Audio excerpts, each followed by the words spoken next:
Okay, this week we read the portion of Balak. We'd read at the end of the last reading how the two giants, which were in the Transjordan side of Canaan, how they were killed by Moshe. And both of the nations were destroyed and conquered. And these two giants were the protectors of the nations of Canaan. And they actually would pay protection money that there should be no invading armies crossing into Canaan. However, after they were destroyed by the Jews, now they feel vulnerable. Now what's going to stop the Jews from coming across the Jordan and ultimately destroying them? So they're terrified. And they're worried that the same fate that the two giants met, they're going to meet that same fate. So how do you deal with it?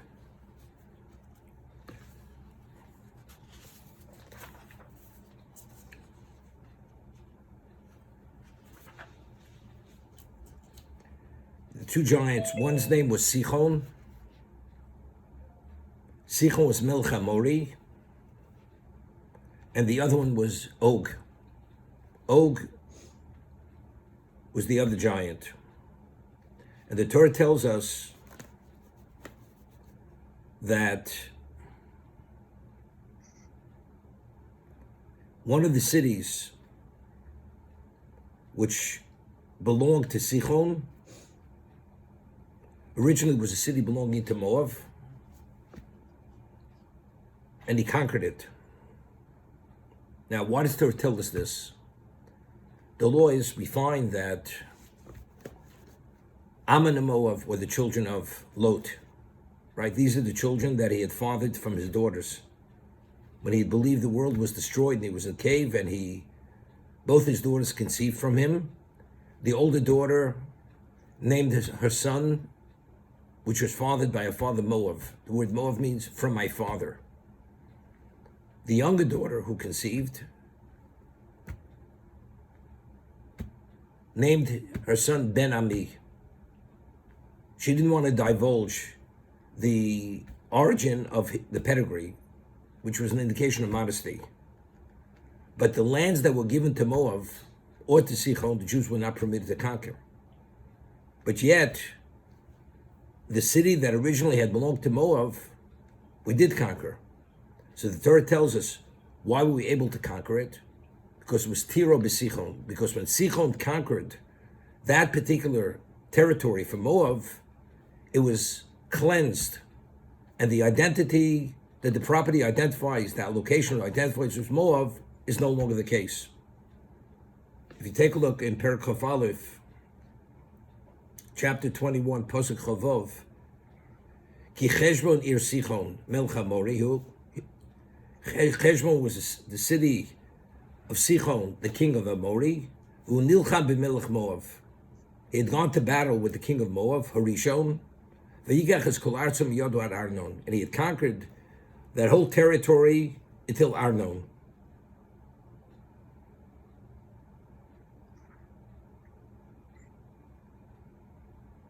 So Rashi himself cites the Gemara, Val yodo tura li Yisrael. Through that, it was cleansed, so the Jews were able to take possession. So the next pasuk says, "Al kel yomru hamoshlim." The rulers say, "Bo cheshbon tiboniv sikon ir sichon." The rulers should come, the cheshbon, and they will realize how it was built and how it was established. So Rashi himself explains here, "Bo cheshbon." Initially, Sichon wasn't able to conquer it. He went and he commissioned Bilam to curse Moab. Why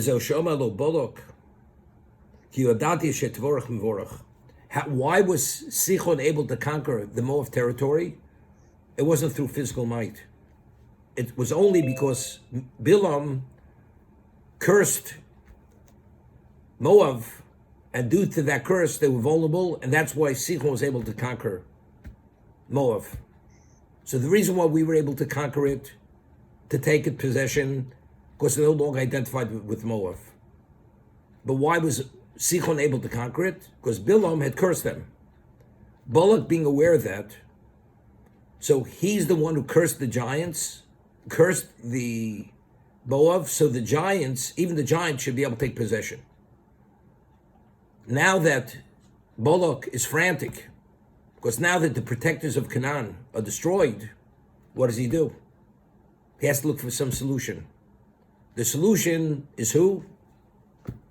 Is Balak, is Bilam, who the power lies in his mouth, and that will be able to counter the onslaught of the Jewish people. Okay, this is the background information. Ve'ar Balak b'tzipor, eis kol asher osa Yisrael le'amori. Again, this is the point. It's Sichon melech Amori. When Balak ben Tzipor, he saw all that Yisrael had done to the Amori. That's Sichon melech Amori. So Rashi himself says, explains, Omer elu shnei melochim shoyinu betuchim aleim lo amdu b'fneim. The two kings who were giants that we relied and our security was based upon them were not able to endure. So if they couldn't survive the onslaught of the Jews, how could we survive it? Lefichach vayoger Moav. Therefore, they were terrified. Vayoger Moav b'nei Omod. Moav was trembling, overwhelmed with fear because of the people very much, kirafu, because they're many. Vayokatz Moab b'nei Yisrael, and Moab they were frustrated because of the Bnei Yisrael. Where do we find this concept? We find that as much as the Egyptians, through the bondage, through the overwhelming work, tried to minimize our numbers, we increased. Despite the overwhelming quotas, we can't continue increasing. So it says the Egyptians, they were frustrated and they were disgusted with us because they had no way where to turn, how to stop our explosive population. Over here we find the same terminology. V'yokotz mov name in Israel. They were disgusted. There was a level of frustration. They were frustrated with themselves because of the Israel, because they had no solution. They had no way to deal with this issue. Kotzer b'chayeyem, katzli b'chayei, u'mikra kotzer. This is what Rivka had said to Yitzchok when Yaakov had fled, had gone to Lavan. Rivka says, I'm disgusted with my life because of the women who Esav had married, the daughters of Canaan. I don't want my son Yaakov to marry of that ilk. I'm disgusted. It's not worth living if my son Yaakov marries such a woman. Similar. They were disgusted. They were frustrated to the point they didn't know where to turn.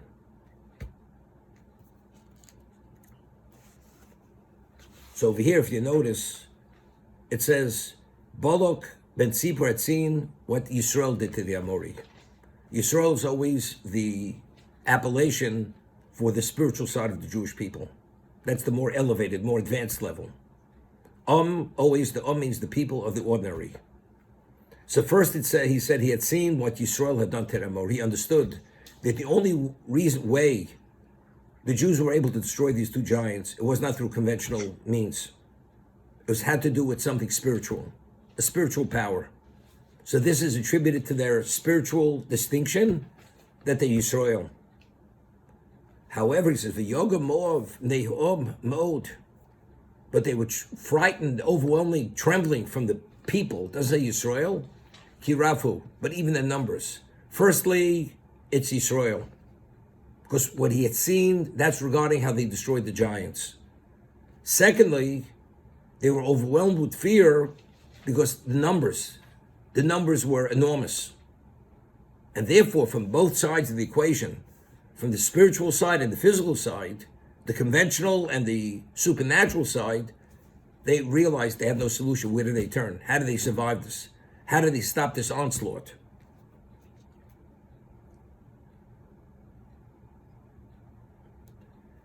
Rashi had said in last week's reading that Balak, when he commissioned Bilam, he had said, whatever you bless is blessed, and whatever you curse is cursed. How was Sichon able to conquer the territory of Moab? He cursed them. Otherwise, they weren't able. Even the giant was not able to conquer Moab. It was only due to Bilam's curse. It was the curse. But yet he said to Bilam, whatever you bless is blessed, whatever you curse is cursed. We don't have any track record in terms of Bilam that his blessing had any value whatsoever. So the Rabbeinu Bachya says, when you say to a man, whatever you look at turns to ash, turns to dust, because you have an evil eye, which he did have an evil eye. Bilam, it's not very praiseworthy. So Balak understood you can't say to Bilam that because your core is evil, that's what whatever you look at just disintegrates. So to flatter him, which is false flattery, he said to him, whatever you bless is blessed, and whatever you curse is cursed. That's the Rabbeinu Bachya.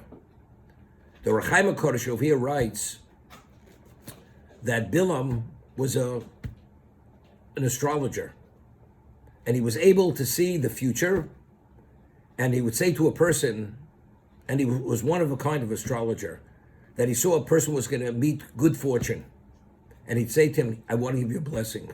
By such and such a date, you're going to have this, you're going to gain this fortune. By such and such a date, you're going to have another something very positive in your life. And sure enough, it happened. But in fact, the only reason why it happened is because already had said in the stars that that was supposed to happen. It was not attributed whatsoever to Bilam's bracha. And the words of the Orach Chaim HaKodesh is that Bilam's bracha had no greater value than Birchas Chamor. If a donkey would bless you, does it have any value? Bilam's bracha had no greater value. It's only because he misled the people, he deceived them by allowing them to believe that the bracha lied in his hands, therefore they were convinced. But factually, the evil eye he had, whatever he cursed was cursed. Because the only way Sichon was able to conquer the territory of the Moab was only through the curse of Bilam. Now, what's the reason? See, he goes to explain what is Ayin Ra, the evil eye. The evil eye emanates from something negative and evil within a person. And when that eye comes upon whatever it may be, it actually causes, it activates a midas hadin, an attribute of justice. We had said in last week's parsha, we read about the passing of Aaron.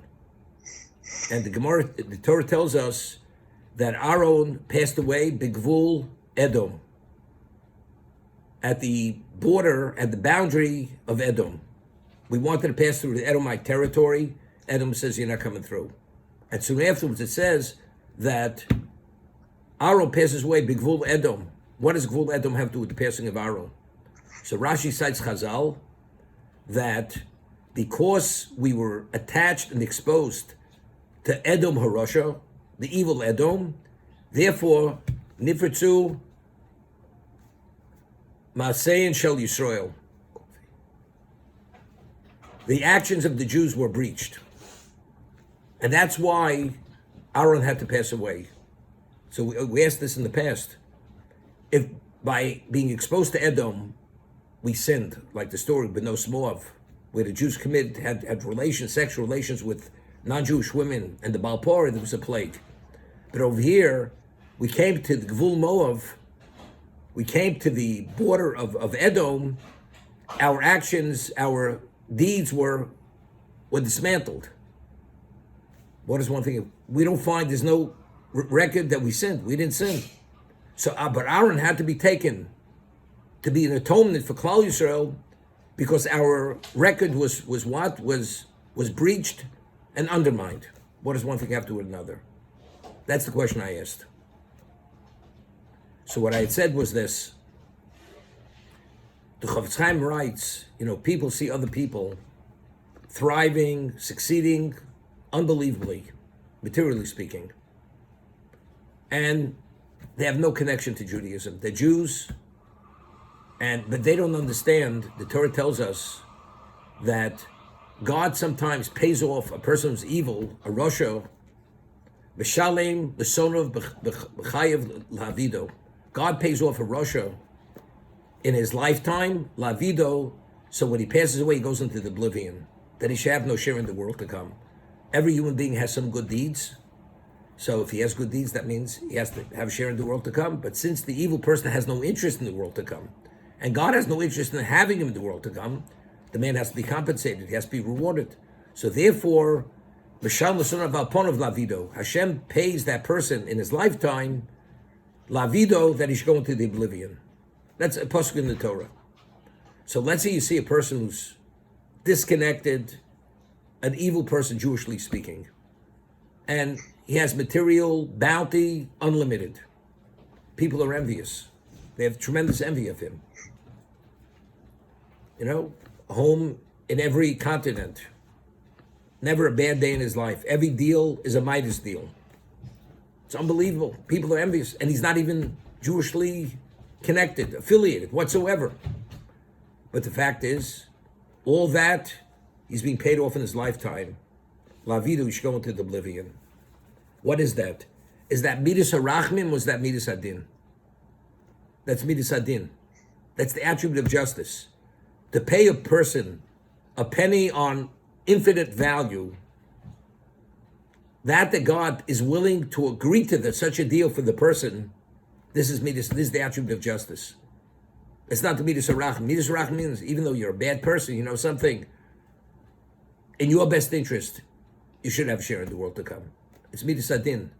The man doesn't deserve the Midas HaRachmim, the attribute of mercy. Now, Edom represents power. The Roman Empire existed for 500 years. They ruled the world supreme. They destroyed the second Beis HaMikdash.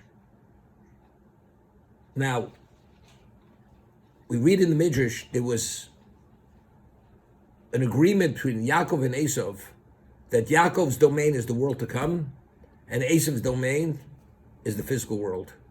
But you realize, when Esav made that deal, cut that deal, and he was more than happy to do that deal, he forfeited the world to come. So that Esav succeeds overwhelmingly and is empowered and seems to be invincible, that he has that position, is that based on Midas Adin or Midas HaRachmim? That's Midas Adin. That's the attribute of justice.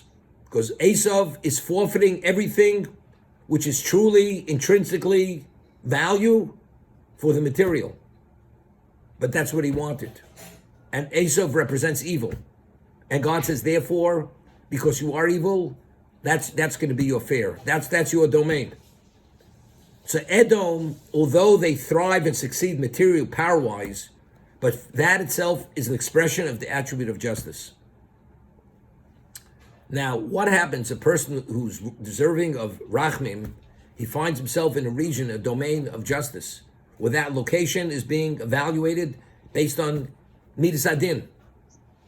That means the yardstick, the measurement of evaluation is exactness. So now that we're in the region of Edom, how does God evaluate our actions? The way he evaluates Edom's actions. Although Edom's reality manifests itself in bounty, but that bounty is Midas Adin. For the Jew, Midas Adin manifests itself differently. It's exactness. Exactness means, if we would have been elsewhere, it would have been evaluated differently because Midas HaRachmim, but because we're Begvul Moav, we're in the region of Edom, Edom, therefore the valuation is Midas Adin, therefore our actions were breached because they're no longer seen as positive, therefore we need atonement. That's the reason why Aaron was taken. So what's Ayin Hara? Every human being is born with an immune system. An immune system that wards off any vulnerability to anything. to disease, illness, whatever it may be, or harm from anybody, that itself is midas harachmim. But if the immune system is breached, then we're vulnerable to everything. What is ayin hara? The Gemara tells us about Mitzio that when Rav went to the cemetery, it's Gemara Brachos, we had also, he said 99% of the people in the cemetery died as a result of ayin hara, of the evil eye. But factually, that's not the case. A person died of a heart attack, of cancer, of an accident, or many other ways people die. So what is Rav saying? They passed away due to ayin hara. The answer is ayin hara. There is an immune system that every human being has. When one gives the other an evil eye, that causes a breach in that immune system. Once that immune system is breached, then the person is subject to every conceivable attack, illness, mishap, or whatever it may be. And that's exactly what Balak understood. Bilam had that ability, due to his evil eye, his core was evil, to breach every immune system.